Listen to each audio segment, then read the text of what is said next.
E toda essa alta nos preços, é claro que incide diretamente na inflação.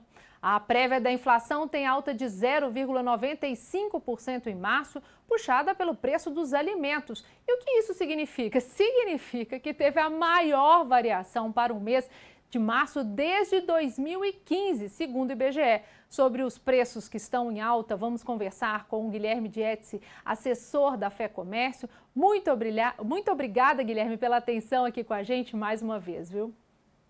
Obrigado, Estela. Um prazer falar com você e todos da Rede Família. Sempre um prazer estar falando. Infelizmente, novamente aqui falando sobre um assunto ruim para os consumidores, que é essa inflação que não para de subir. Infelizmente, né? E a alta da inflação foi levada pela alta aí do preço dos alimentos, não é mesmo? Já vem acontecendo desde 2020 esse aumento dos alimentos e agora vem aquela tempestade perfeita. O que isso significa? Vamos pegar o preço da cenoura. Todo mundo que está indo ao supermercado agora está vendo lá o aumento da cenoura, que subiu 50% em média no Brasil.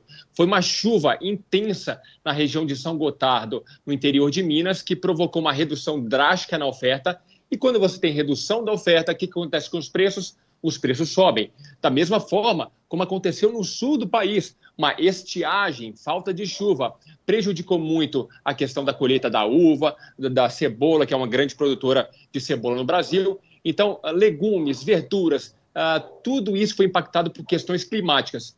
E aí tem outro ponto, a crise, né, a guerra na Ucrânia, que impacta o preço da soja, do milho, do trigo, está impactando na ponta para o consumidor o preço do pãozinho, o preço do ovo, do preço do frango, ou seja, não tem por onde sair nesse momento, é uma tempestade perfeita que, infelizmente, vem assolando aí o bolso do consumidor. Pois é, a gente falou inflação em alta, a guerra que ainda deve demorar aí, tem especialistas que dizem um ano, vindo aí de um ano passado, que a taxa de juros também já aumentou bastante. Como que vai ficar a nossa economia? Esse é o grande desafio que a gente tem pela frente, né, Estela? O que é a taxa de juros, para o telespectador entender de uma forma muito clara? Se eu aumento a taxa de juros, o que vai estimular? O empresário que está nos assistindo deve ter uma rentabilidade aí de 15%, 18% ao ano. Agora, se eu tenho uma taxa de juros, por exemplo, rendendo a 14%, 15%, o que é mais vantajoso? Eu me arriscar na economia, na contratação, a questão de chuva, a questão de feriados, questão de fornecedores, para ganhar 15%, 16%, ou eu coloco lá no sistema financeiro o paradinho rendendo 15%, 16% ao ano? É muito mais vantajoso eu deixar esse dinheiro parado. Então, o aumento dos juros enfraquece a economia, diminui os investimentos, os gastos das famílias, então enfraquece a economia.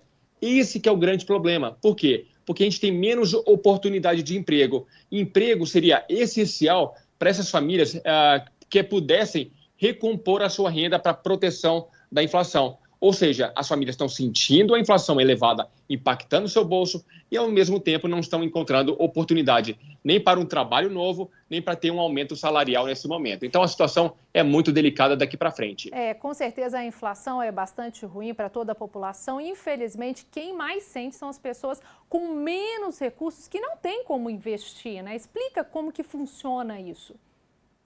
Exatamente, são essas pessoas que têm impactado aí por conta da inflação, né, e não tem investimento por trás, aquele colchãozinho que pudesse ser utilizado nesse momento para aumentar os seus gastos, tanto em questão de supermercados, em farmácias, naqueles bens essenciais. Então a situação é muito mais delicada porque a renda média do brasileiro está em torno de R$ 2.400. É a menor renda média real desde 2012. Então isso mostra o impacto danoso da inflação sobre a renda. E, por consequência, a gente já está vendo no comércio vendas fracas desde novembro do ano passado. Os comerciantes estão aí assistindo um ritmo muito fraco nas vendas. O que isso demonstra na ponta? Demonstra uma falta de confiança, na verdade, um pessimismo maior, o que pode gerar demissões, a redução de compra para fornecedores, ou seja, girando ao contrário o ciclo da economia. Então, a inflação tem um poder muito danoso na questão da restrição da renda, principalmente das famílias de renda mais baixa, porque elas não têm nenhum tipo de investimento por trás, poupança, que possam ser utilizados nesse momento para proteger o seu consumo. Só para a gente ter uma ideia, né, o poder de compra do salário líquido caiu de 10 cestas básicas para 8, né? Isso complica bastante ali na hora que a pessoa vai no supermercado, daí ela tem que comprar menos ou consumir menos carne, que é mais caro. É bem difícil, né? Não, Estela, pensa o seguinte, a gente está entrando no terceiro ano de pandemia. As pessoas deixaram de fazer suas coisas naturalmente. Agora, veio a inflação.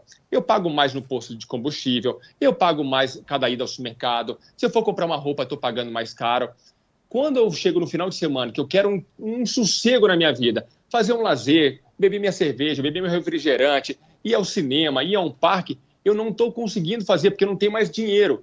Então, além da inflação ter um impacto no dia a dia, no consumo de supermercados, de farmácias, uma roupa, está também prejudicando o lazer das famílias que não possuem essa renda. Então, é a forma que as famílias estão encontrando agora de ter algum tipo de lazer gratuito, porque não está tendo renda nem para o bem básico, quiçá para o momento que seria importante nessa recuperação da economia, que as famílias, além do seu consumo no dia a dia, pudessem ter um mínimo de tranquilidade para voltar a uma certa, né, nesse pós-pandemia, uma certa tranquilidade para poder voltar a relaxar um pouquinho mais. E o pior disso tudo nesse cenário é que a inflação impacta diretamente nos juros, os juros impactam também ali no financiamento de imóveis, de carro, né? Aumenta o preço do crédito. Aí fica mais difícil de se comprar uma casa, um carro também, né, nesse momento.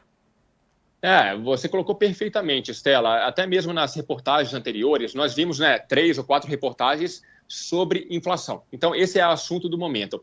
E teve um assunto sobre redução do IPI, né, Imposto sobre Produtos Industrializados. O que isso tem efeito? Vai gerar um efeito positivo na ponta para o consumidor, uma redução de preço. Mas o consumidor que está nos assistindo aqui, na hora que ele vai comprar uma geladeira, um fogão, um televisor, ele não vai comprar à vista. Dificilmente ele vai comprar R$ 1.200, R$ 1.500, R$ 2.000 à vista. Ele vai pagar no cartão de crédito ou vai fazer um financiamento através do carnê, ou seja, através de crédito. E crédito está mais caro. E além de estar mais caro, a família precisa ter confiança, porque se eu faço um compromisso de 10, 12 meses, eu preciso estar confiante no meu emprego que eu vou conseguir quitar essas parcelas ao longo do tempo. E não há confiança nesse momento. As pessoas ainda estão muito desconfiadas em relação à pandemia, à inflação, então estão evitando comprometer a sua renda nesses consumos de bens duráveis que precisam de um financiamento. Então, você colocou muito bem, esses juros mais altos, a taxa Selic, que é a nossa taxa básica de juros da economia, saiu de 2% ano passado e agora se aproxima de 12%. Isso encarece financiamento imobiliário, financiamento de veículo, financiamento desses produtos básicos de geladeira, fogão e etc. Então, o consumo tende a arrefecer por mais que o governo sinalize uma redução de impostos. A família brasileira hoje está com dificuldade de consumir o dia a dia e está sobrando pouco para poder consumir esses bens duráveis e, quiçá, falamos agora de um imóvel, por exemplo, que tem aí 30 anos de financiamento. Chegou o momento, Guilherme, só para a gente encerrar, das pessoas fazerem aquelas compras, né, mensais, né, que enchiam os carrinhos. Eu lembro quando eu era criança que minha mãe ia no supermercado, enchia o carrinho ali porque vinha a inflação remarcando os preços. Será que chegou esse momento? A gente vai ter que ir no supermercado só uma vez por mês, porque pode estar bem mais caro no mês que vem? Essa é uma dificuldade, né? Naquela época era uma questão muito mais séria do que hoje, né? Hoje você tem uma comunicação, uma certa previsibilidade, você consegue aí acessar os preços de vários mercados através da internet. Então, isso facilita muito. Vale a pena esse consumidor pesquisar pela internet, até mesmo fazer essa compra online. Isso porque, se o supermercado ficar longe de casa, você vai gastar gasolina, vai gastar transporte público, vai ser um custo a mais. Então, é importante que o consumidor tenha consciência, nesse momento, de tornar seus gastos cada vez mais eficientes. Um ponto importante, até mesmo, que eu faço no meu dia a dia, para isso ser exportado ao consumidor, é ir em cada supermercado e ir buscando as promoções. Tem a promoção de hortifruti, de feiras, tem a promoção de peixes, de carnes. Então, a cada ida ao supermercado, se eu estou voltando do trabalho, se eu estou voltando de algum outro lugar, eu acabo passando no supermercado e vou comprando com desconto. Então, isso vai dando uma certa tranquilidade para poder amenizar um pouco os impactos dessa inflação. Ou seja, aquele dia a carne está mais barata, então eu vou lá e faço uma compra um pouquinho maior. No outro dia, as frutas estão mais baratas, então vou lá e compro. Então, a cada oportunidade você vai fazendo a sua compra. Mas essa questão do mês é muito relativo, né? É importante dizer que o consumidor tem que buscar as promoções e na internet ele tem essa busca, ele tem a informação na palma da mão que ele pode utilizar da melhor maneira possível, consumindo, ficando em casa, recebendo em casa e pagando um preço mais vantajoso. Muito obrigada, Guilherme, pelas suas informações. Uma boa noite para você, um excelente fim de semana. Obrigado, Estela. Um prazer falar com vocês e todos. Até uma próxima. E agora vai aproveitar a sua sexta-feira, né? Que antes você falou sextou. Boa sexta-feira para você.